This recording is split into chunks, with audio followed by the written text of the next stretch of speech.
First, we would like to reiterate our sympathies and condolences to the family of the late Gina Lopez, who was not only a good friend of ours, but a colleague in the cabinet.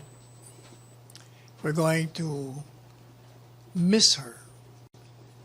She was the epitome of grace, even under fire, during her confirmation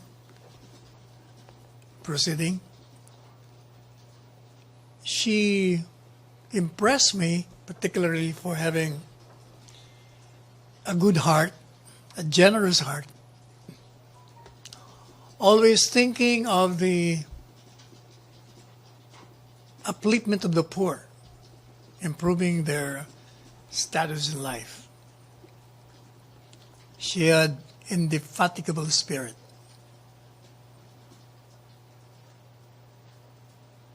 And on top of that, she was a fierce protector of the environment.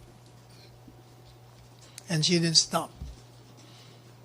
Even if she didn't get the confirmation of being the Secretary of DNR, she pursued her advocacy to the limits until